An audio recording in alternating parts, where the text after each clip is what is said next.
Hey guys, Josh here from On Strike up in Exmouth. I've just gotten back from fishing, and at the boat ramp, after catching quite a few mackerel today, we were asked on how we caught so many mackerel. Everyone else struggled a little bit today. And this is one of our secrets. We've got a few tricks for mackerel, but this is probably the biggest one. And it's Richter Lure's bait swimmer rig. Okay, it's a natural bait with control. It's got a little weight in the chin. It's made for this specific reason. Strong wire onto a set of gang hooks. Really easy to rig. I'm going to show you that in a second.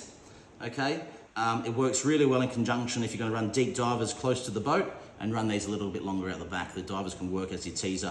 And this little guy dives down and he swims around. He looks really sexy in the water, and the Spaniards can't resist it. You can troll them as fast as you like. They'll actually get up and have a bit of a splash on top, but I usually troll them quite slow. 3 to 4 knots, really search the areas. Super effective and certainly a neat little trick. Okay, this is how we rig one. We've got some single strand wire here. I'm using 200-pound wire, but that's only so it's easier for you to see on the vid. I recommend around 100 pounds. Okay. And we're going to attach this by doing a haywire twist. If you don't know how to do one of these, it's worth your learning. You put the wire through the eye of the hook, fold the wire over. You're giving the wire 4 loose wraps up the wire. Complete revolutions, and then I usually do 5 tight wraps to finish it off. You might want to use pliers to do this. Some people find it a lot easier to hold the wire with pliers instead of your fingers and twist, and it should look like that. Okay.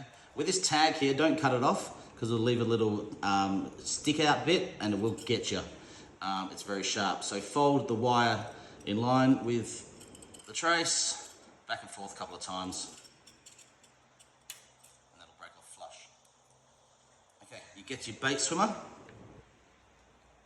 up through its skirt, out through its nose. It's got a nice central hole there. Thread it through there. And then we're doing another haywire twist on this side. And this can just go straight onto your trolley snap swivel.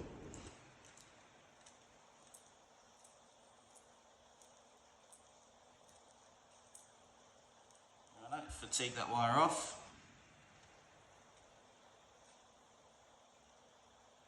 Really simple to do. And there you have it. Now putting the gar on, get your gar. Just going to lop off his bill and at his top jaw there. When you're putting the gang hooks in him, you want to make sure the eye of the hook ends up just underneath his chin. This gar is only just big enough to be on the hooks, so we're going to tuck the first hook right down near his tail, get rid of the scales. First hook there, and we're going up its belly line. A lot of people, when they're ganging things, they go in from the side, but because we're trolling this fish, we want it to be nice and even, so it doesn't spin. Okay, looks like this. Straight up the belly. I then finish it off with a toothpick. This is why you want the eye in line with the chin. Through the eye of the hook, out through the top of the gar's head. It's a tough one, this one. Just like that. Doesn't matter if you snap your toothpick. Now you get an elastic band, one of the thin ones, and you hook it onto the toothpick there, around 4 or 5 times, nice and snug, and back over itself. You can then trim this toothpick off nice and snug, just above the rubber band. Okay. Now this head, with its weighted chin, simply just slides down onto the gar, keeping the gar's mouth closed, keeping the rig all uniform looking. That's it. Super easy and deadly.